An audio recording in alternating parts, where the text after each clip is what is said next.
And I didn't know it was any different to the events I'd regularly been going to.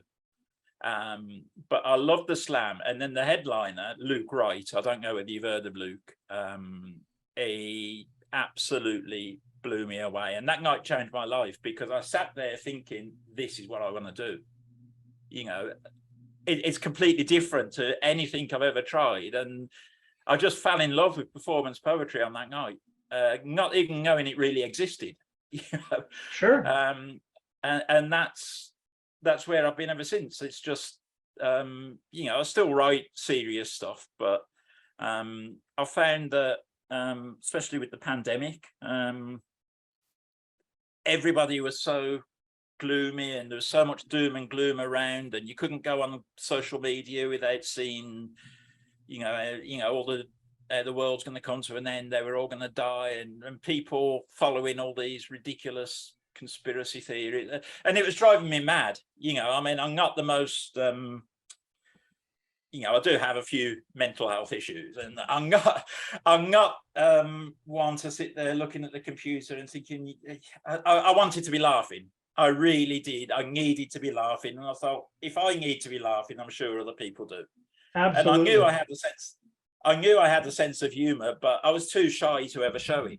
And this is where Zoom came in, because you know, really, I was performing in front of people who at that time I didn't think I'd ever meet, you know, and I could be myself, and it didn't really matter if I crashed and burned, because they didn't know me, you know. Yeah. And it's just gone from there, really. I want to ask you, you combine, in addition to, you know, the verse stuff and you know, more formal poetry, with some real, what I'm going to call guerrilla theater. In other words, some very dramatic elements to it. You bring on, you know, phone calls and bells ringing, and you really, you know, break the average poet listener into a whole new world. You really create something very dramatic.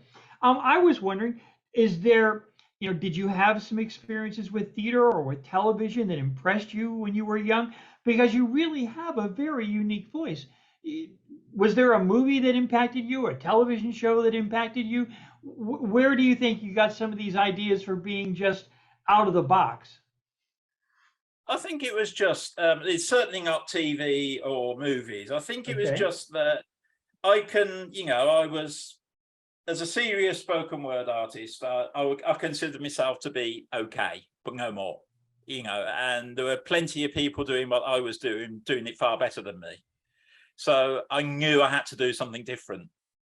And I don't really know where the ideas came from. I just decided to, you know, I thought, you know, Zoom, you know, there's so many opportunities to do things on Zoom that you couldn't do in a live atmosphere, or you would have to do very differently in a live atmosphere. So, for example, pretending that my screen is frozen, and, you know, and having hecklers that's really my own recorded voice, and making the host believe that they've got a Zoom bomber in the room, you know. And I used to have some great fun with that.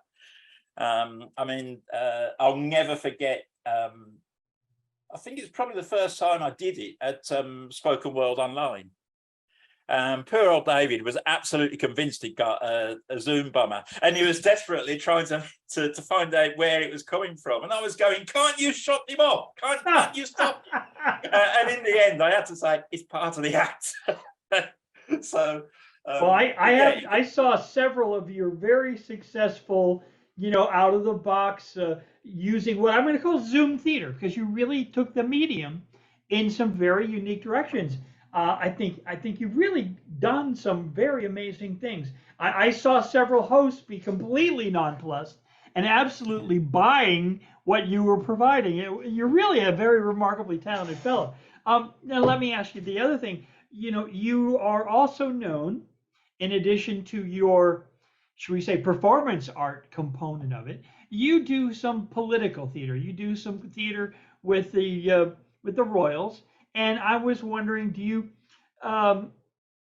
you know, in this age of too much spying on everybody, do you ever, you know, think twice about doing it? Do you find yourself censoring some of the things you might do? how did you come across this doing the Queen element? Um, Again, it's difficult to say exactly how I came to do it, but I'm a very political person. Uh-huh. I'm very left wing, Good for you. um, and Solidarność. and I feel that writing just straightforward poetry for me personally doesn't work. It doesn't make a difference. It's people listen to it, but you're usually preaching to the converted anyway. Yeah. So I wanted to do something that people would remember. So Oh, the I think best you've way achieved that, brother. You've achieved that in I spades. think specifically with the royal family, I mean, I've got nothing against any individual, Right, I don't right, wish them right, any right, harm as such, right, but right. I despise what they are and what they stand for. And I like making fun of them. Oh, you It's, do it very well, sir. thank you. Mircea, do you have a question you'd like to ask this fine, talented young man? Well, actually a lot of them, but we only still have 21 minutes, so I have to spare your, his, and our time. Maybe I would remark that actually before raising the first question you asked this remarkable gentleman, it was clear that this performative dimension of his art, I think, maybe I'm wrong and I apologize if it is like this, but I think it was primordial. It was previous to the poetic one. I guess poetry is a dimension of his performative art and not by reverse. And I guess this political, this pamphlet dimension is also, it is also something that fulfills, that completes his very complex performing art, which has to do, just like you, I watched a couple of his, I insist to call them performances because that is the most complex word I can find for them. And yes, I think that this political dimension, this political assuming of some credo, which is a little bit different, but in the case of poets fighting for a cause, Clive is fighting for an idea. I mean, I was very impressed by the very concentrated way he put it. I have nothing against anyone as individuals, but it is an idea he fights against here, and this is the limit between political art and art with political dimension. And this is much more important in the second way of in this second way of veil it, if you want, of presenting it, of making a face out of it. I am really impressed, and I have to admit, I am curious how it would be possible to read poems by a poet whose poems are only a part of his complex art. I'm looking forward to it. Thank you. So, Clive, let me ask. Just Go ahead. Go ahead. go on. I was just going to say, I'm hoping that Clive's going to give us some examples of that. But I think Mircea's point is very well taken. We can't obviously look to read one of your, let's say, political performance pieces as a piece of text. So I guess you are a creature of, maybe it's video, maybe it's animation, maybe you should be a video game. I just enjoy the performance. I do enjoy. I enjoy performing. The thing I like the most is making people laugh. If I can make people laugh, I feel like I've brightened somebody's day. And that's what I set out to do when there was so much doom and gloom. I just wanted to hear people laughing, and hopefully I've succeeded to a degree. You have. The evidence is For in, sure. brother. Well, actually, according to this wonderful, I like this sentence. It is so clear, so short, and so concentrated. I like make people laugh.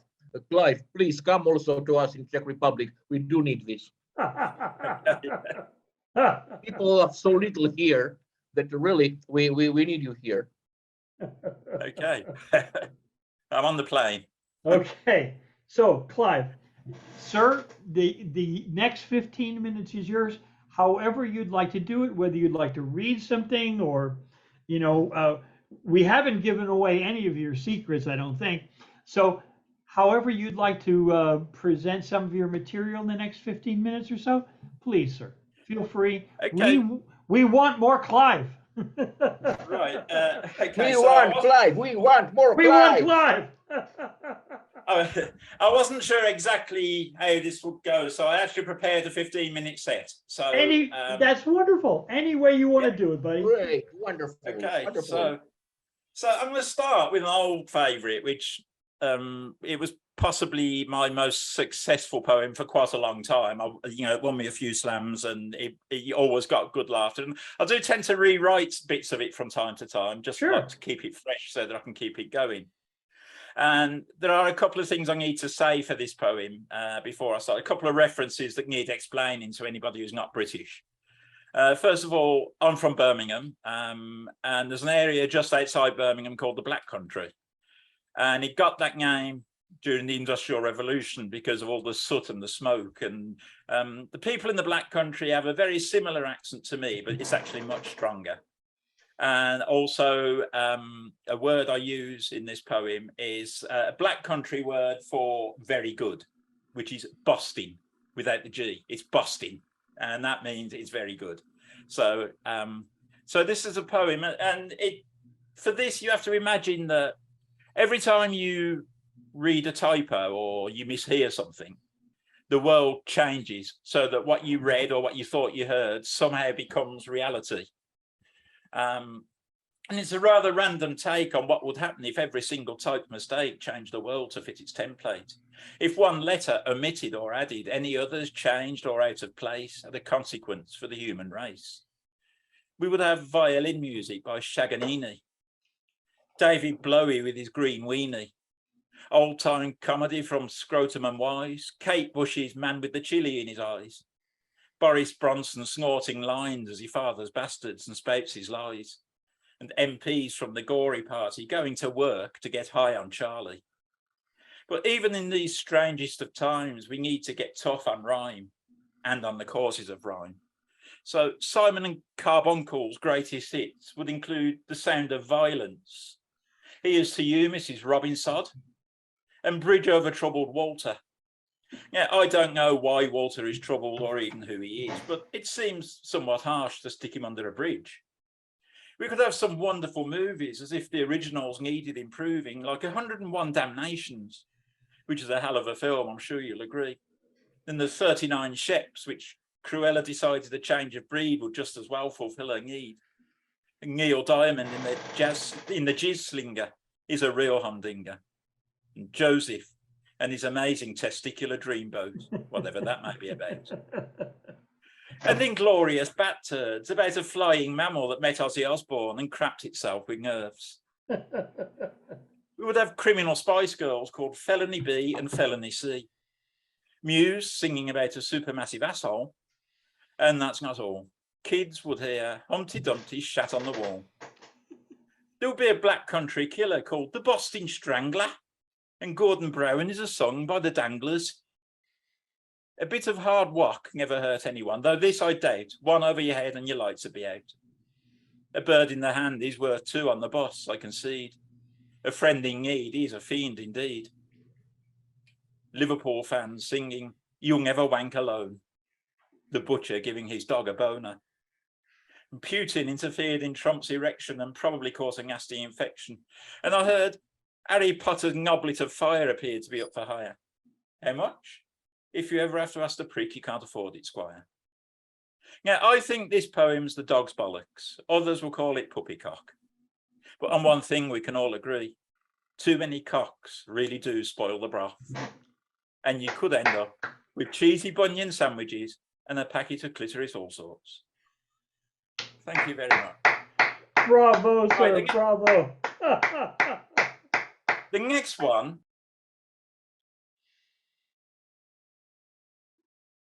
You're cut off. Cut off. Lost your audio. Lost your audio. Well, if it does not belong to the performance, we would like to hear you as well. Yeah, I intended to stop the video rather than. Okay. Okay. So yeah, it would be wrong of me to exclude my regular special guest from this occasion. So please welcome and be upstanding for Her Majesty the Queen. Wagwan! As they apparently say these days. I have no idea what it means, but I'm told it will boost my popularity by making me look up to date, relevant, and inclusive. And that is what I need right now. It was Andrew who advised me, and he should know because he's definitely down with the kids. We have always been inclusive, of course. We have pillaged the land of all sorts of people, but we need a fresh image. This brings me to the main purpose of this broadcast. It is well known that I have mobility problems and I am 96 years old, so it is time to step down. I'm tired of it all. I know what you're thinking. Charles is not up to the job and the family is way too dysfunctional to continue to attract tourists unless they are actually looking for a freak show. So I am taking radical measures to introduce new blood. It didn't work so well with Harry Hewitt, but if at first one doesn't succeed and all that. So firstly, I'm going to auction off all of Andrew's titles. Duke of York is obviously the biggie, and we expect it will pay for Andrew's indiscretions, provided no more speak out. Only one specific requirement. No nonsense. The winning bidder will be checked. Criminal records are fine, but no nonsense. Once bidden, twice shy and all that. There are loads of other titles up for grabs too, but you can't expect me to remember them all. I am an old lady. But you will officially take the title if you've got enough money. As for my position, we are advertising on the web, as they call it these days, and we shall narrow it down to the top 50 applicants. They can be potential queens, kings, or queens. All 50 will be interviewed with the top 10 names going into my crown for a draw, which will be streamed live on Netflix.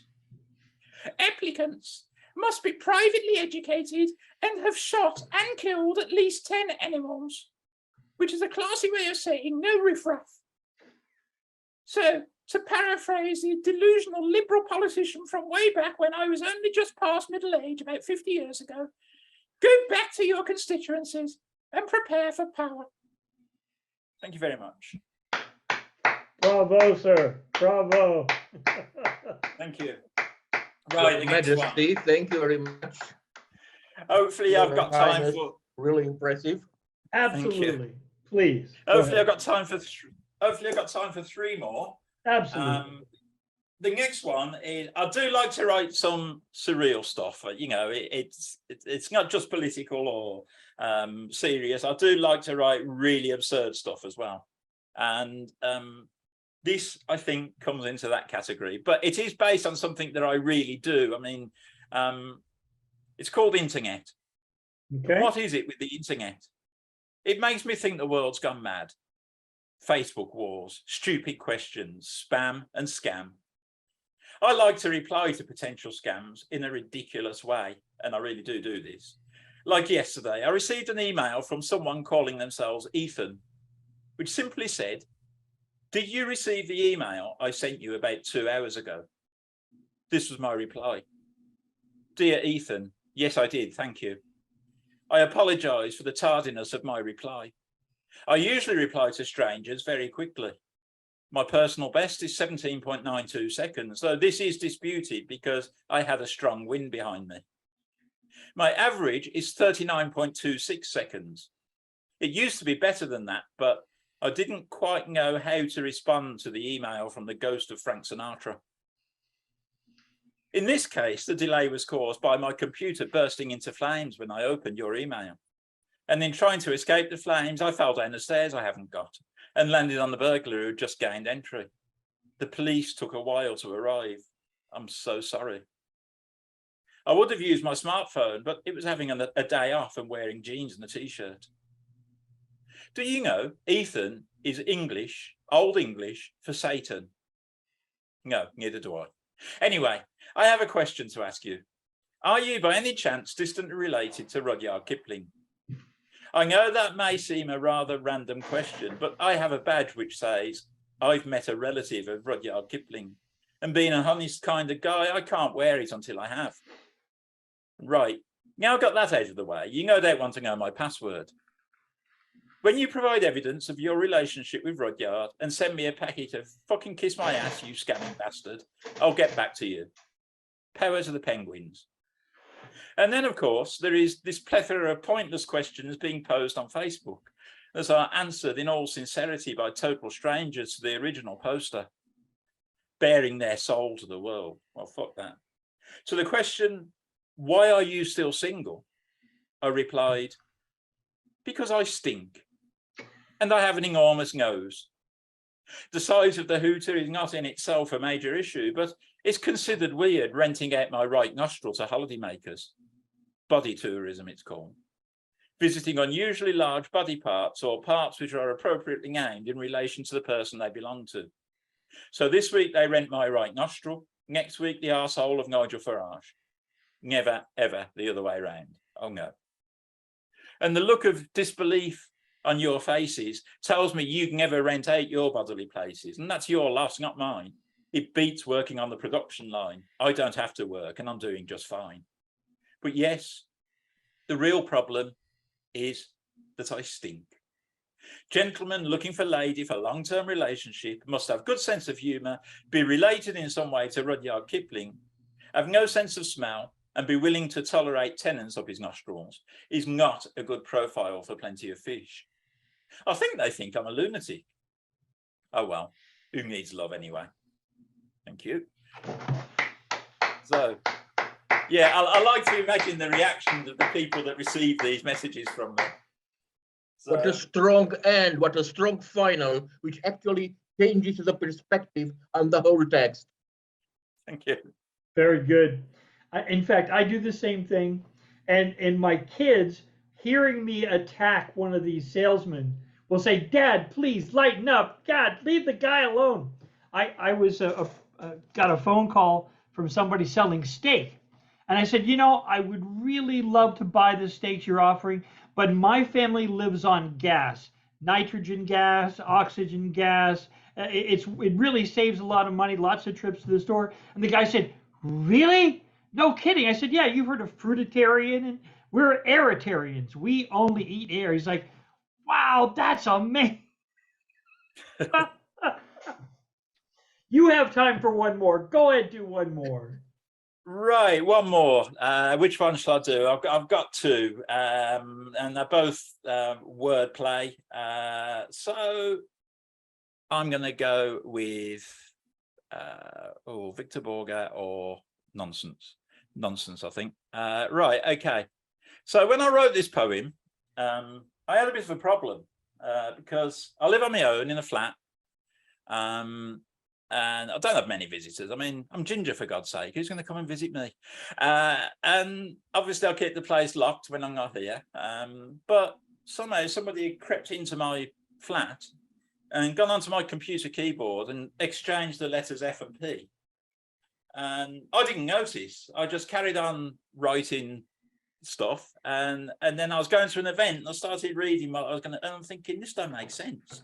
Oh, well, I'm stuck with it now. And this is when F and P change places. This poem, if that's what it is about nothing in particular, just various bits and feces. I don't like to start with politics, a peeled pull of fistfots and fanatics who couldn't organise a fiss-off in a brewery. And in the case of UK immigration policy, responsible for plenty of fatalities. Though I'm sure they would be reported favourably by Fox News and its British equivalent GB News with Nigel Farage and his friends. So let's be more pliffant and talk about sports feeful like Feet Sampras, famous feeful prom the fast like Napoleon Bonaparte, or even contemporary feeful like the unfortunately not yet dearly departed Fiers Morgan, or Katie Hoskins, who always seems like she's paused a pineapple off her bomb. No? Okay, let's talk music. You may have an eclectic taste ranging from the poo-piters through offerers like the Magic Plute, old British hits like XTC's Making Flans, poor Nigel, I'd poison them, wartime classics like Fack Off Your Troubles, Beatles classics like I Peel Pine, festive songs like A Partridge in the Fir Tree, or even some frog rock. I wish I was musical. I'd go on tour entertaining the pea-fang public in places like Pinland, Portugal, France, and probably New Poundland. But enough of that. Let's talk food. I'm not sure what to eat today. Roast fork and apple sauce, or fish and chips. And if fish and chips, do I have pickled onions or mushy peas? Or do I have a fucker steak and kidney pie? I'm not saying I eat too much food that's unhealthy and patterning, but my clothes are size trifle XL. 55 for Victor Feck up Fickle Pfeffers. What? Plagiarism. Puck up, or I'll funch your lights out. Oh, appended are we? I pray you don't call the Felice, the coffers, the pilth, the figs. Puck the Felice. Oh, come on. I was joking. I wouldn't really funch you. I don't approve of fisticuffs or violence up any kind. I'm a pacifist. My house has patio doors. It's a big house. It's rather palatial, with a games room for fool and fing-fong. Okay, I'm taking the feast. I live in a folky little plat or apartment, if you prefer, among the pheasants. And I'm probably stuck here until the Grim Reaper comes calling. Whatever a reefer is, I wouldn't know. Thank you very much. Splendid, sir. Splendid. And look, the performative dimension also expressed by an actor's talent with phonetic means, P and F, changing those pronunciations and creating such a beautiful and complex humor out of this. Really great. Thank you. Thank you. Clive, thank you so much. Let me ask you one final question, sir. When you talk to people and they say, you know, oh my God, you do something so amazing, you know, I would love to do something. How would they start? What do you tell people who want to start in the performance art space? Just go for it, really. I mean, everybody's nervous to start with. Everybody's got something to say. And I know if the fact that I went to my first open mic in a different city is the only thing that stopped me running away and not doing it. And I mean that. I travelled with Nick to Bristol to do an open mic, and I was physically sick because I just was so nervous. And for quite a while afterwards, I would go to open mics, and when somebody finished and then the next person was going to be, I was literally sitting there thinking, not me, not me, not me. But there was something compelling me to do it. And eventually you overcome that and you get the, you know, I've seen people at the events that we run, like Ubiho, I've seen people come read for the first time and be as nervous as I was. And within 6 months, we were offering them a headline slot, you know, because they were good. And all I needed to do was just fight that fear to start with. And I know it's not an easy thing to do. I know that from experience, but just get up and do it, you know, and fight the fear. And, good for you. You know. Good for you. Thank you so much, Clive. Really appreciated you joining us. We expect to enjoy your entertainment for years, brother. Years. Thank you so much. Thank you. Thanks for having me. It's been great. You're very welcome. Very welcome. Okay, next up, we've got the charming and talented Amy. Are you in the wings, my dear? And there she is. Look at that. I've appeared. Wonderful, wonderful, wonderful. So glad you could join us, Amy.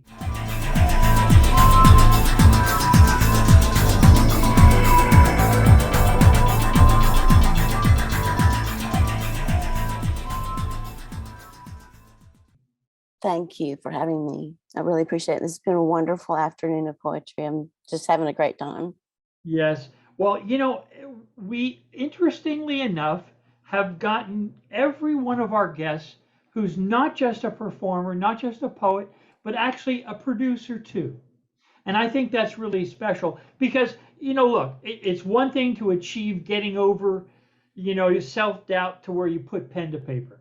Then the next step is, okay, not only am I putting pen to paper, but I want to share this. That's another big hurdle. And then the third step of not only do I want to do this, but I want to help others. And Mhm. that's where the grace starts, if you ask me. So I want to thank you as one of those people who not just creates art of several mediums and shares your poetry, but you also bring people together. But I want to ask you first, what made you do that? What was it in you that said, not only do I want to perform, but I want to help others?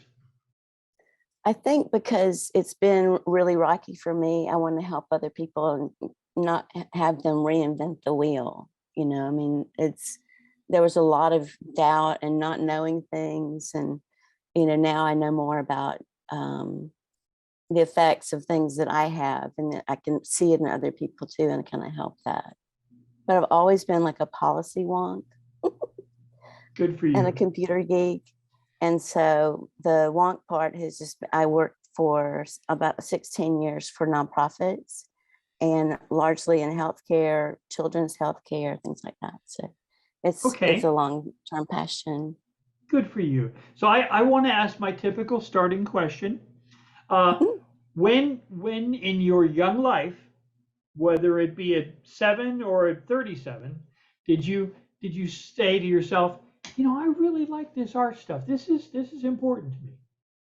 Talk about the Well, young Amy. the art started with finger painting, and my eldest sister is an artist, and it was like you couldn't be another artist in the family. So I destroyed all of the finger paints. I know. And then I started writing in 4th grade. So that was fun. I really realized wanted to be a writer, but I also destroyed everything from that era. And That was then my I next wrote, question. right? It's like, why? I don't know. I did that. But, and then when I was in high school, I was in an advanced placement English class, and we had an assignment to write a poem, and I did, and it got into like the journal, the local journal thing. So that was very encouraging. So in college, I wrote tons, and I didn't realize I was a painter until the 90s. So it's like Okay. they each have their own path, kind of thing. I want to ask you about that piece, that formative, amazing piece in 4th grade. Do you remember what it was about? I do, because my father was going through his World War II military badges and wings and things, and he was getting emotional, and he told me about some of it, but he couldn't talk about it much. And I understood and I respected that. And then I went to my room and wrote the poem, and I showed it to him, and he said something kind of critical, and oh, I imploded and just destroyed it all. But it was Uh, kind of a good poem, I remember, but it's just, it just kind of went away. I still remember the first poem I wrote in 7th grade. It Oh, was it was the one that said, "Man, you got to do this. This works." Okay, so the young Amy, you've taken classes in writing. When did you know that you really didn't have a choice but to be a writer? in college, but I had to major in something else because my parents didn't want me to be a writer because they couldn't make money. Everything was about money. And I knew I wanted to be a writer. And I majored in Spanish, and it was wonderful because I learned so much about Latin American authors, magic realism, the ancient traditions in Spain and the Moorish traditions, blending their history of Spain, all the things, the conquests, just all the history, because I also studied international history, international relations. What a And great subject. it was. I came from a small town. It just blew my mind that like I said, the world is on fire and people kind of walking around like nothing. So we knew, because we knew a lot in the 80s, that we knew a lot in the 60s and stuff like that. So it's been frustrating in a way, but I do want to help clarify you know, what messages are and what policy can be and stuff. Like I said, I'm kind of a wonk. Let me ask my brother Mircea, sir, would you like to ask this fine young lady a question? Actually, it was just I wanted to intervene now and to kindly ask to raise to raise a mention, an observation rather than a question. I was comparing her artistic destiny with the one or with the ones of our other guests today, and I remarked that actually in Amy's case, the intellectual education, the intellectual formation, little by little, scale by scale, step by step, was the most important element which actually built a different, an intellectual kind of creation, an intellectual kind of art. And I am very looking forward very much to the results of this development of this education-based development. I admire I very much appreciate this. it. Thank you. Thank Amy, you. let me ask you. Many of us who really have no option but to write, we find some themes that we address a lot of the time. You know, we'll go back to that theme. I have mine, you have yours. What are some of the themes that you kind of go back to from time to time to put new perspectives?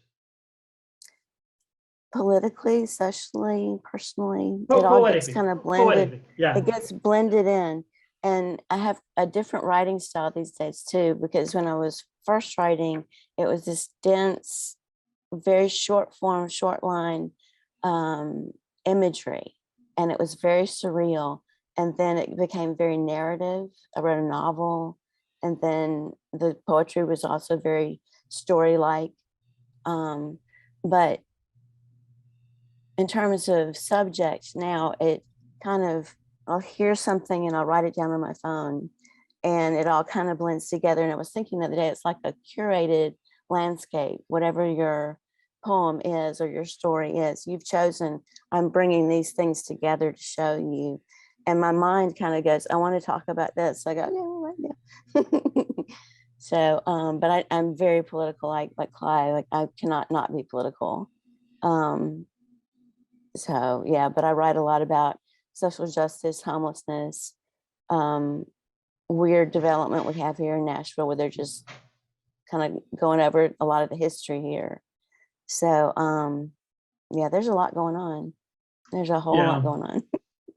Yeah, If I may, please. thank you, Rick. I will be short, I promise. Oh, you're fine. Actually, I will be short, I promise. Usually, when I'm telling this, Rick is always laughing, and he knows why. Okay, so I wanted to say that when Rick raised this question, I was not surprised at all. Then, even if he asked about thematics, you started by answering about stylistics.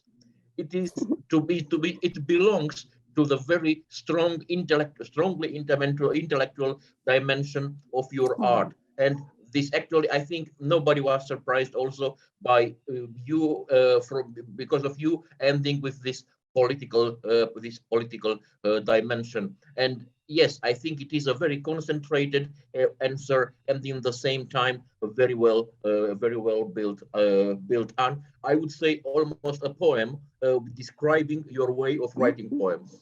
Oh, thank you. Thank you so much. I appreciate that. My pleasure.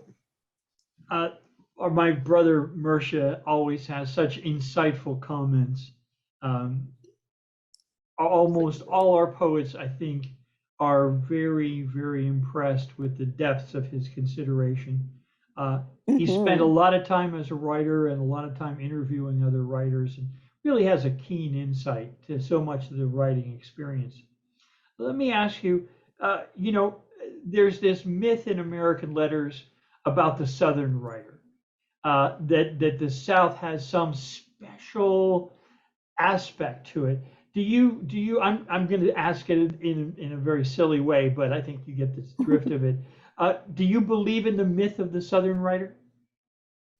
Well, I think about Faulkner and lots of the Southern writers, and I really enjoy them.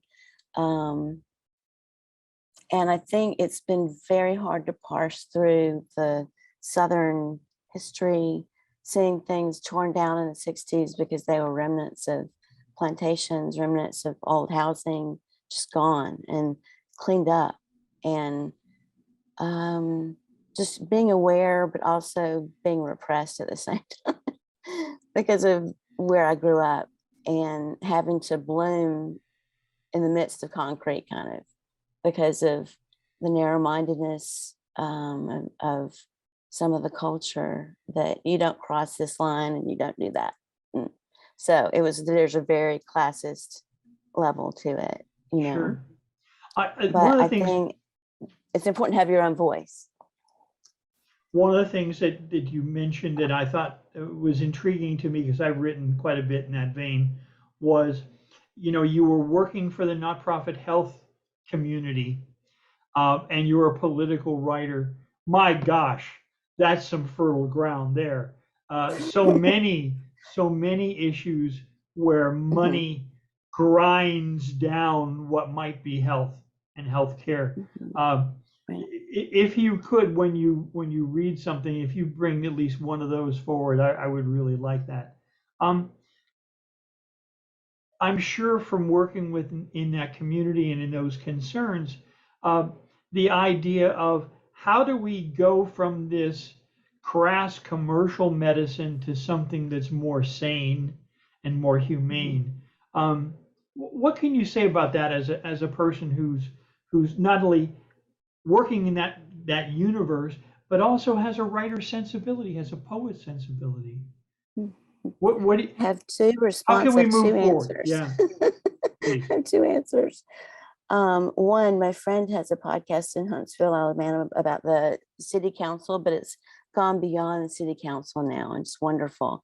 And she just had a podcast about urban design, and then she had an urban designer on there, and he was talking about everything that all the tools we've created since the Industrial Revolution, the Black country, is degenerative. It destroys itself, literally. It degrades all the things, creates waste, and it's like we're dumping that into the biosphere, and that's kind of the mode, and that's what we've always done. And he's like, we don't have to do it that way. We can be regenerative, think about nature spaces. People need nature, building that into a building, and thinking about the people as part of the landscape. What will they experience there? I mean, just like mind-blowing, wonderful thoughts, you know? So that's my first answer. But for healthcare, oh, what a mess. I would go single payer for sure, because it's the most effective. It's not always perfect, but it's better than what we've got right now, where you have to literally sell your house in order to get cancer treatment or whatever, you know, just crazy things, crazy stories. So yeah, we can do better. I have two friends right now that have GoFundMe pages for major medical issues that will otherwise bankrupt them for the rest of their lives. I had to think of myself for just a second when you were talking about working as a poet in healthcare. My first experience writing in a semi-commercial vein, I was working for a not-for-profit performance, a concert company. And although my main job was in technical production, sound, lighting, staging, that kind of stuff, I also, because they found I had some gift of words, they would ask me to write propaganda material, promotional materials. And I see what you're saying. I brought such a cynical take that before I could write the marketing stuff, I had to write a very cynical version so I could kind of get that out of my system. And then I could write the puff piece that is required for the mercantile life, you know? I do. It's a whole spin. Now, let me ask you, you've been a writer for some time. Now we have the COVID experience. And is this when you first started producing poetry events, or did you start doing events before COVID? I did a couple up in Maryland. I did some here. Well, I didn't do any. I went to some here before Nashville boomed in the 90s. there was this one place called Bean Central. But in 2017, I started one with a local group called Conexión Americas. And we had a multilingual feast of poets and also food from their community kitchen, where people are learning how to do food trucks and stuff. So we did that for 3 months. And then I went to Flat Rock Coffee, Tea, and More. And we were there for, I believe, till 2019. They raised their rent. They'd been there for 7 years. And of course, they could not stay. So that was 2 weeks notice. And it's happening all over too. It's like, but so then I rented for 3 months. And then I realized we could do it here. And then COVID hit.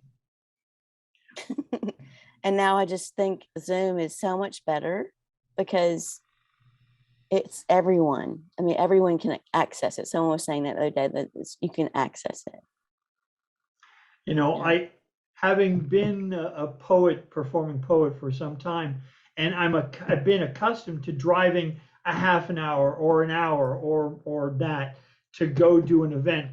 Now the convenience of Zoom, where you can walk from one room to another room and then suddenly you're connected to the world.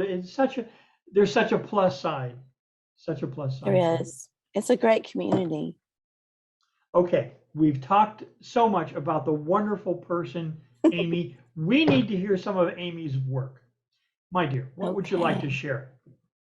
Well, I've got some of these newer poems where I just kind of write it as it comes over the weeks, and it becomes a poem over time. This first one is called, I've got some dark and I've got some light. It's okay. But this is okay. All right, this one's called Still Point. We are gentle farmers at last. The anger helps me peel the ginger. We construct languages around concepts of time, things that have been completed in the past pluperfect, around philosophy and war, love and heretics. To create beauty in a time of war breaks the heart wide open. Joy remains, persists, rides butterflies, winds, living among new encyclopedic fiber highways of the mind. Anything can be found in the new jungle of robots. What is want? For freedom, water, a place to live? What more can we ask of life than to be blessed? Bob Dylan sings about long gone highlands, long gone prairie, forests, fields. There is a joy in being kind to all beings, all energy. I charge this day with love and light, hugs and prayers, and the good trouble fight. Incense, hibiscus, selenite, holy sandstone for Monterey on my wrist, a green glass heart, a shell with a pearl, silver octopus. Lord, help us. Let us not become extinct. Platypus, green nautilus. I love how the sun feels on my skin. What would the ballerina do with the Humpty Hump dance? Everything comes from deep down. I can't help but dance, feel the earth beneath my feet. When you listen to the music, it takes you somewhere. Follow your feet with the rhythm and your hips find where it goes. The roots chase the water all the way down. Find the taproot and center. Grow up toward the sun and reach in all directions. Beautiful. So they're kind of a mix. Thank you. Just Aw. beautiful. Just beautiful. Aw, Thank I you so appreciate much. that. Thank you. Mircea, would you have Intellectual a and comment? sensitive mix. Wonderful. Aw, Just that intellectual and sensitive mix combined with that multilateral education, as I was saying at the beginning, really convincing, impressive, and strong. It is aw. a different world. Thank you so much. I appreciate that. Thank you. It's Amy, amazing. Tell Mhm. us another one, my dear. Okay. Dark or light? Your choice. Oh, let's do light. We need more light. Okay, this one's called When Trees Were God, and it was published online, Anvil Tongue Press in July of this year. She walks through the park at 6:30 in the morning with her backpack on, holding on to the straps for safety. It is the ancient time on the planet, dawn. Birds rule with song and flight for a few more hours until we humans wake, make noises of our own en masse. Many forms of prayer, song, gentle loving thought sent from the soul, heart, mind. We now know well the difference between fireworks and gunfire. Too well, prayer comes in many forms, fills my palmate hands with hope, faith in the good. Butterfly voice, you fly with musical notes. The ambulance just came past. Did they come for you again? Bugs get crushes on flowers this time of year, even flirting with humans. Now I see you out on your bike with a new friend, a new cap on, earbuds. I'm happy for you. I can't check. It's too distressing. Each app has its terrors. We are experiencing multiple wars, ripple effects of trauma. We survive. Gaps between memories and sharp focus. A muddled brain tries to understand. I am made of green tea leaves, steeped in routine. Walking in the woods at church camp in early summers, the woods were better than God, were God, secret tree spirits. Be a changeling, hew the light inside you into flame, out of thin air, out of nothing, out of grief, despair. Be the crucible for creating your life out of dreams. Back when trees were God, we had to believe. Beautiful. Really Oh, beautiful. thank you.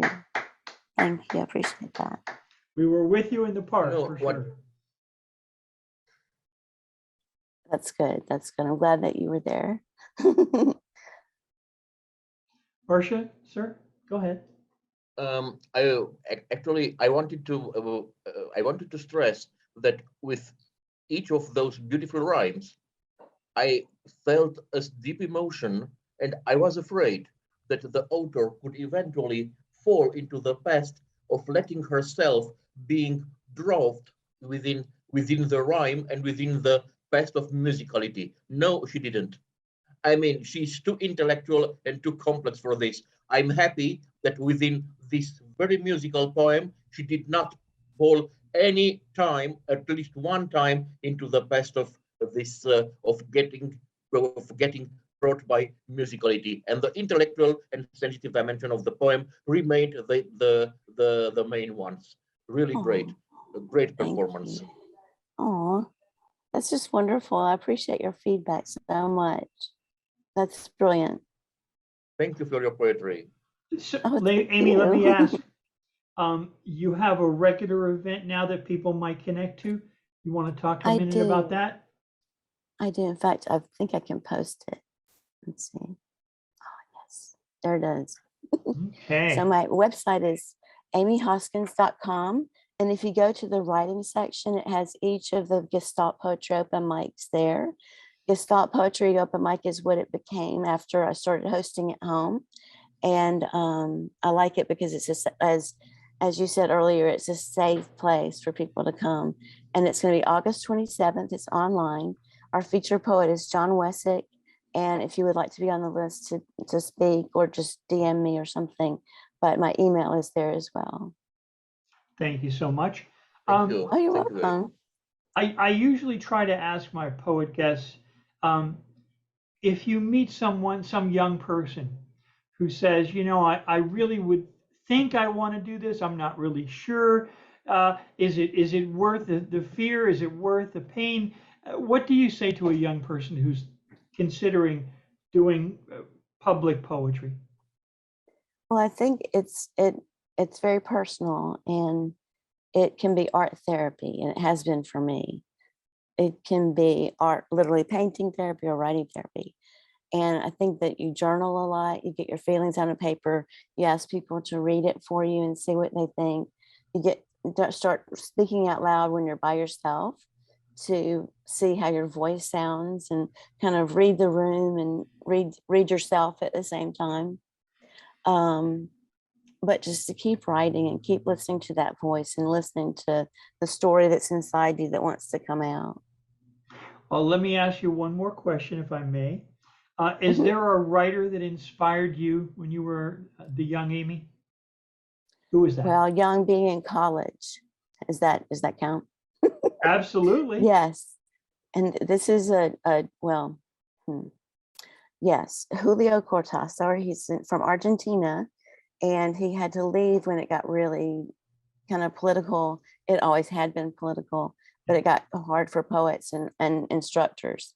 So he fled in the 68 to Paris and became a translator for UNESCO, wrote short stories and this novel called Hopscotch, which is all over the place, which I love. So he's just awesome. And he is kind of the role model for the strange man of the dreamscapes in my novel and my screenplay. No kidding. And just kind of this dapper, wonderfully intellectual person, knows all these languages, knows all these people. So he kind of guides her through the underworld. Well, thank you so very much for joining us. It's been our pleasure. Absolutely. I hope to see you again soon. And of course, we would love to have you come back again. Mircea, any final thoughts, sir? Thank you so much. Well, I want to come back, and once again I promise shortly to an idea that Amy raised here about Southern writers. I mean, it's inspired. It is clear that she admires them, but once again I was very happy and enthusiastic to find out she admires them from stylistical point of view. Once again, it is very much conjugated with that idea that a writer could not create a so-called geographical region, only a stylistical one. And actually, this final answer she gave to your question, Rick, only confirmed this. Once again, thank you very much for being here with Thank us, you so much. and good luck to you, Amy. Good luck to every one of our guests, to Clive, Yes. to Finn. I think it was one of the richest. Kumar is not here anymore. His connection was uninterrupted. Nevertheless, I hope Rick agrees it was one of the richest episodes we had during the last month. Wonderful. Thank you all again, and we'll see you soon, okay? Thank you. All the best. Thank you all. Bye-bye. Bye-bye. Thank you Bye. all.